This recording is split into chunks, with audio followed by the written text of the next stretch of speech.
spontaneous pneumothorax trial, and we will be recording it and aiming to upload to Dr. Wilkinson's website.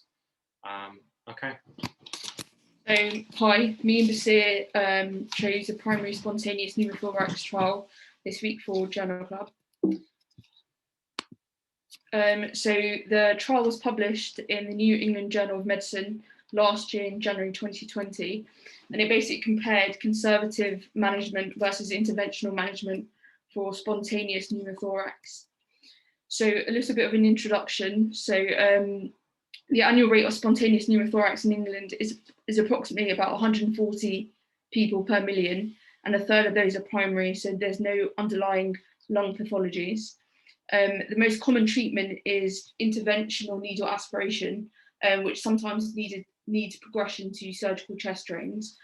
An alternative treatment is conservative management, and we usually reserve intervention until the pneumothorax becomes physiologically significant. So conservative management is supported by evidence from a historical cohort study, which was done in 1966.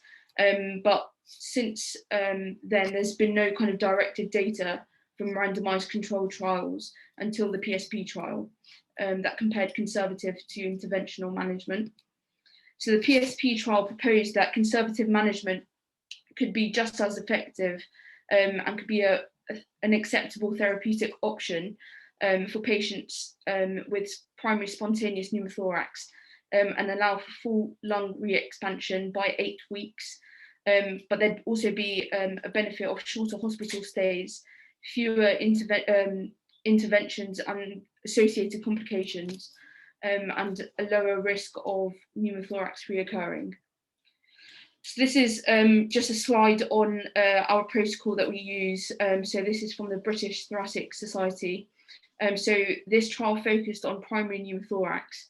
So if the pneumothorax is below 2 centimeters and the patient's asymptomatic, we usually go conservatively, and we can discharge the patient and follow them up as an outpatient in 2 to 4 weeks. But if the pneumothorax is 2 centimeters or larger, or asymptomatic, we usually have we usually do needle aspiration, and if that doesn't work, we then progress to a chest drain. So the objective of the trial was to look at moderate to large primary spontaneous pneumothorax and to compare whether conservative management would be equally as effective as interventional management and allow for full lung re-expansion. The trial also looked at the length of the hospital stay, as well as any associated complications and the rate of pneumothorax reoccurring. So the trial was a multi-centre prospective randomised open label trial, and it took place in 39 metropolitan and rural hospitals across Australia and New Zealand. So the inclusion criteria were patients aged between 40 to 50 years old with a unilateral primary spontaneous pneumothorax, and the pneumothorax had to be 32% or more on a chest x-ray according to the Collins method. So the Collins method just estimates the size of the pneumothorax as a percentage. So if you look on the diagram on the right, you add A, B, and C together, multiply by 4.7, add 4.2, and that gives you an approximation of the pneumothorax size. The exclusion criteria, there was a list. So there were things like if they've had a previous primary spontaneous pneumothorax on the same side, if they've had a previous secondary pneumothorax, if they had a hemothorax, if they were pregnant at the time, and if they were planning on travelling by air in the following 12 weeks from the trial. So the patients were randomly assigned in a 1-to-1 ratio to either interventional management or conservative management. But basically the nature of the treatment, so either they got conservative management where they had nothing done, or they had needle aspiration or chest drain put in, meant that the patients, as well as the clinicians involved, were not blind to the trial. So the primary outcome was basically looking at if there was a complete radiographic resolution of the primary spontaneous pneumothorax. and it was determined by the treating physician at 8 weeks from randomization. Basically, from the data that was taken for patients that the 8-week visit occurred after 56 days, it was treated as missing unless a chest x-ray that was after 56 days showed a persisting pneumothorax, where the data was then included and it confirmed there was a treatment failure. There was a few secondary outcomes as well in this trial. So they had 2 independent radiologists who were unaware of the group assignments look at the chest x-rays and to see if the pneumothoraces were fully resolved. They also looked at time to complete a resolution of the symptoms, so how long it took, as well as if the pneumothoraces reoccurred, if there were any adverse events, the length of the hospital stay, and patient satisfaction. So Basir is now going to discuss the results of the trial. So for the results of the trial, between the trial was held between July 2011 to March 2017. A whole lot of patients were considered for the trial, but only about 316 eventually underwent randomization, 154 to the intervention group and 162 patients to the conservative management group. So eventually only about 84.6% of the conservative management group did not undergo any form of intervention. 25 patients eventually crossed over to the intervention group for various reasons, ranging from abnormal physiological observations to anxiety or slow resolution. In the intervention group, about 6.5% declined intervention and were managed conservatively. Also, 16 patients were assessed after the 8 weeks period, which was the as per the initial protocol was to assess by 8 weeks, and 6 additional patients were assessed after 9 weeks.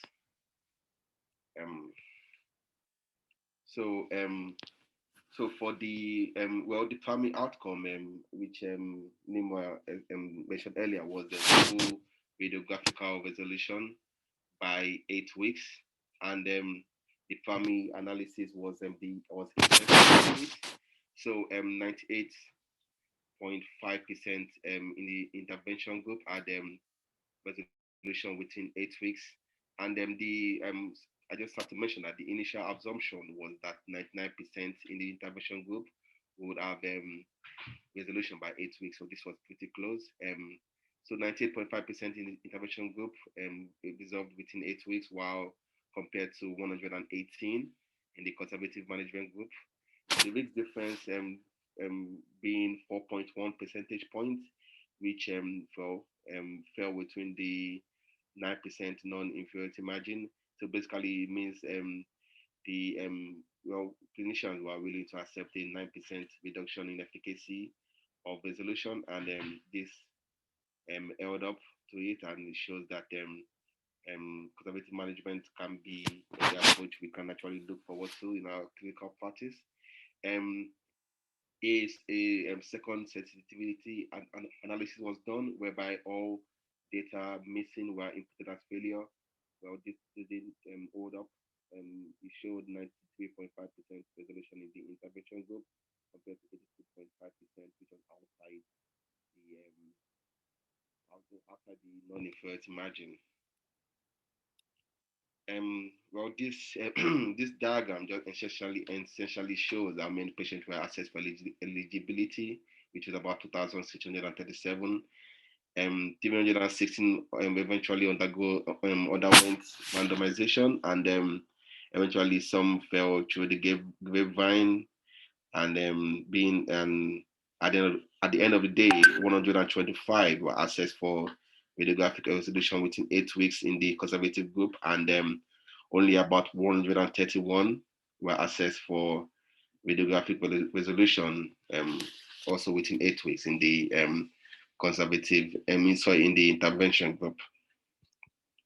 So for the secondary outcome, well, the secondary outcome was also similar to the primary outcome. The major one was the full lung expansion at on chest X-ray at 8 weeks, but the analysis here was per protocol, and this was done by two independent radiologists who had no knowledge of the randomization, or who was randomized to what arm.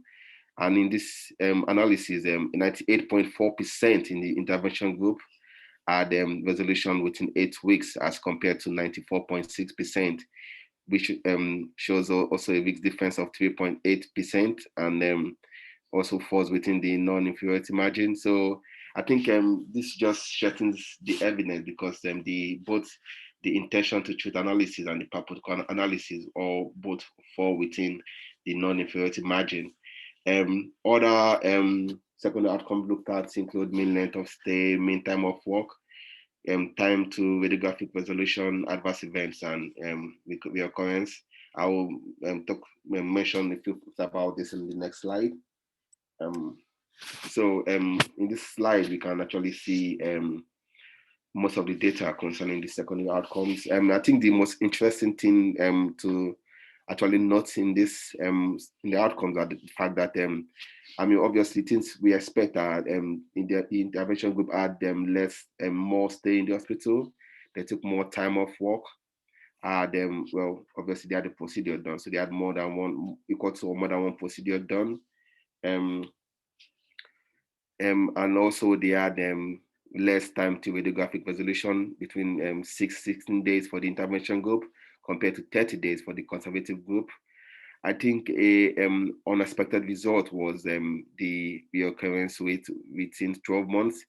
It was thought that the conservative group will have more reoccurrence than the intervention group, but this was not the case, with 16.8% in the intervention group having reoccurrence within 12 months compared to the conservative group. I mean, this could be due to the probably pleural injury during insertion of chest tube, but well, this is something that can be discussed further. Also, as expected, the intervention group also had more adverse effects, ranging from re-expansion, pulmonary edema to empyema and surgical emphysema. So an overview, well, I think with the evidence so far, we can say there's modest evidence that conservative management was non-inferior to interventional management at 8 weeks, with the use of the 9% non-inferiority margin. Time to resolution of symptoms does not statistically differ, but I would say 15 days could be important to some group of patients.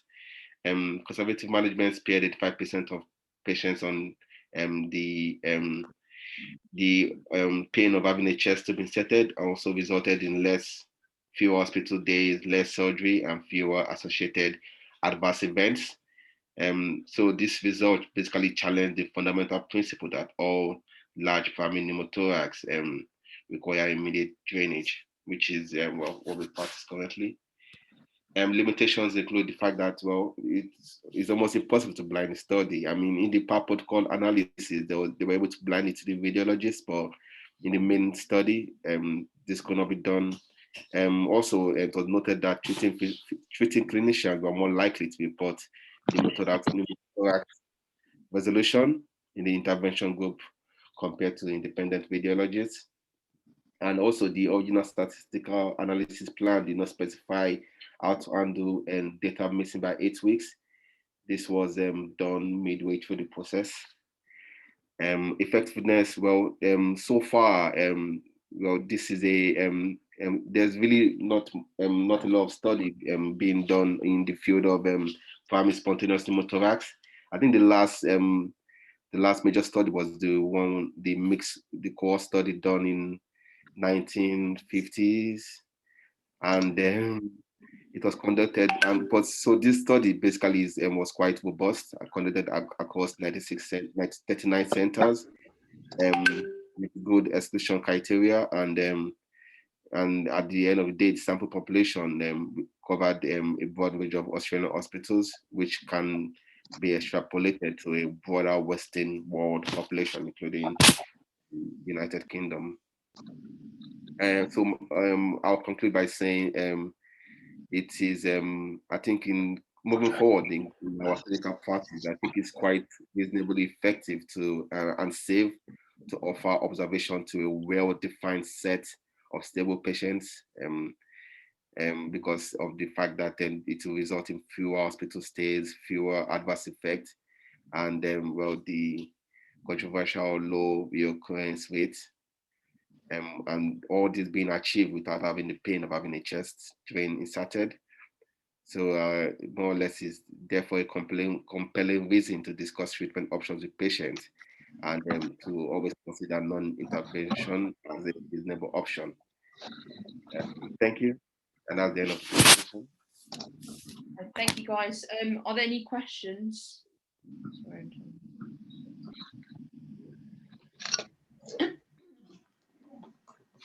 Hello.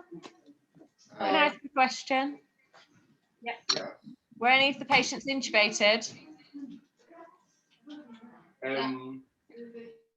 don't think it was mentioned in the Yeah. It wasn't mentioned. There was a particular. Can you go closer to the computer, Basir? We can't hear you. Come in. Yeah, there's a particular diagram with which showed the complication, but on the trial there was I don't think it was mentioned that if any patient were intubated. There was in the intervention group there were 2 cases of tension pneumothorax compared to 1 in the conservative management group, but there was no mention of anybody being eventually intubated and ventilated. No. So these patients are just on the ward. Yeah, the ones that had the chest drain were on the ward, by the conservative management group just went after a period of observation. Yeah. And it's just a simple pneumothorax, right? So this is comparing a simple small primary pneumothorax, conventional versus chest drain. No, like it's comparing a moderate to large pneumothorax, not simple, moderate to large pneumothorax. Right, fine. Okay. So, does it define the size? Sorry, I missed that bit. Yes. Yeah. According to the Collins method, yeah. Just over here. So it's more 32% or more pneumothorax size according to the Collins method. So I'm not sure if you know the Collins method. So it's you measure, you add A, B, and C according to this chart. So A is like the maximal apical interpleural distance. B is the interpleural distance from the midpoint of the upper half of the lung, and C is the lower half of the lung. So you add them up and multiply by 4.7 and add 4.2, and that gives you an estimate of the pneumothorax size. So it had to be 32% or more. Yeah, and then there was no maximum. There was no maximum size. Basically, any moderate to large pneumothorax, as long as the patient was not having any abnormal physiologic observations or no persistent breathlessness, and did not require oxygen for a long period of time. Yeah, it was randomized and managed accordingly. Any more questions? Did this trial mention anything about people who actually had lung conditions like emphysema or smokers, or was this just fit and well patients? They were excluded, like anybody. Like so the trial was for primary spontaneous pneumothorax, so they excluded anyone who had any kind of lung pathologies. Anyone above 50 or anyone with prolonged history of smoking was automatically excluded. So the focus was basically on primary spontaneous pneumothorax. I think can you show us the exclusion criteria? Yeah. Okay, yeah. So you might expect there to be something about intubation in there, but there's no mention. There's no mention. There's no mention in the study about intubation. Okay. So the other thing is they didn't compare, not doing anything versus aspirating it versus putting a chest drain in, because ordinarily with these we'd normally aspirate with them, wouldn't we? Yeah. There was basically no comparison to aspiration. It was just chest drain or conservative management. And I think usually for moderate to large pneumothorax, I think we just go straight for chest drain. I think that was the idea. Yeah. So I don't think they will aspirate them anyways. But I'm not sure what evidence that's based on, though. Do you know what I mean? It would have been nice if they'd compared all three, but there we go. Yeah. Yeah. Saham, you're back. You can't keep away. Yeah, I just thought I wanted to just join for the first Journal Club resuming. Oh, well, it's nice to see you there. This is like a regional journal club now. Yeah. Officially regional. That's what Samaya wanted, really, for her CV. Exactly what. When she asked me for the link. That's exactly what I said. I can class it as regional now. That's an extra 1 point. Yes. Yeah, Samaya. Yeah, definitely. Point matters. Every point matters. Yeah. Well, nice to see you, Saham. Thank you. Lovely. Well done, Nimra. Thank Okay. you. Lovely. If there are no